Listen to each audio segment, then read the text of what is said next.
Everybody's aware in the tiger world that this year is the 50th anniversary of the celebration of the establishment of Project Tiger, which has helped in conserving India's tigers. But for me, that didn't interest me in a film because I knew a lot of other people would want to pursue that, what I describe as a more political film.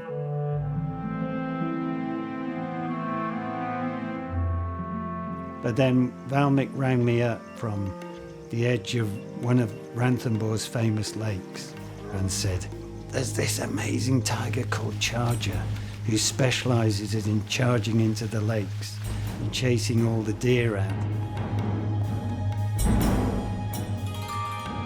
So I thought, should I watch telly, play golf, smoke cigars, or do this one more film? My first tiger film was initially not supposed to revolve around tigers. Because I was an evolutionary biologist, I wanted to do a film about the evolution of the peacock's tail. So I thought I'll have to go to India to make it.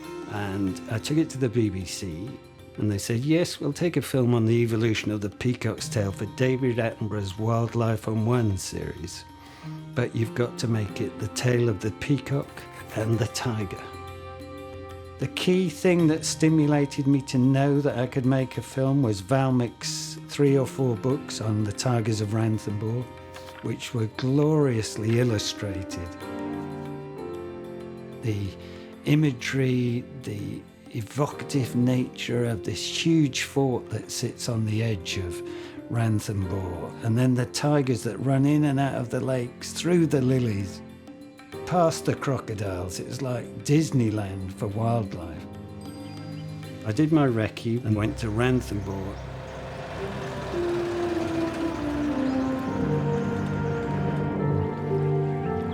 It was better than I ever imagined.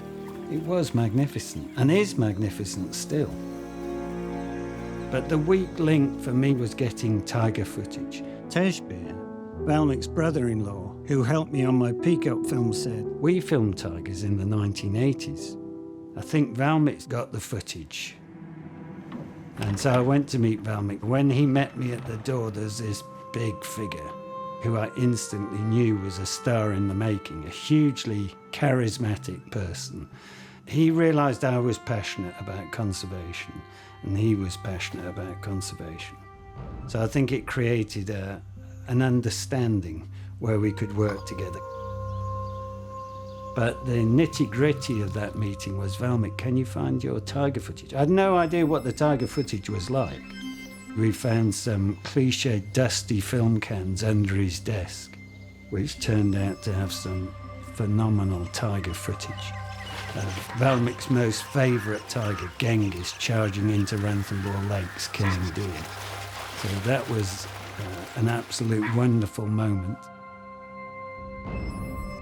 So after I finished that film, I instantly thought, this guy could present a superb landmark series on the Indian subcontinent. But the key was making Valmik Thepar into a presenter as opposed to a contributor. At the time we made Land of the Tiger, we were both 39, 40 years old.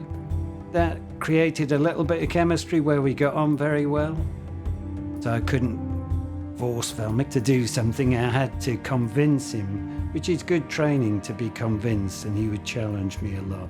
But we're still working together 30 years on.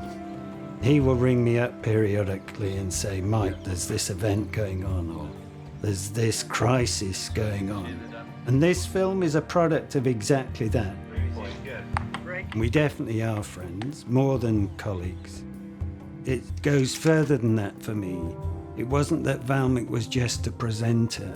It wasn't that Valmik was just a punter. It wasn't that Valmik was just a powerful character fighting for the good of India's tigers and its land. There were more aspects to his life that I appreciated, I think. We may have got older and more grumpy and lots more bits of our bodies ache without any doubt, but I don't think our passion for tigers and conserving tigers has diminished at all. Telling stories about tigers, especially this film, which might have quite a nice good news aspect to it, will both educate people and encourage them that there's hope. Not false hope, but it's important to give them hope that the tigers of Ranthambore, which have been through 2 significant crises, have come through, and a huge part of that is down to Valmic's enthusiasm and bullishness to fight and help save the tiger.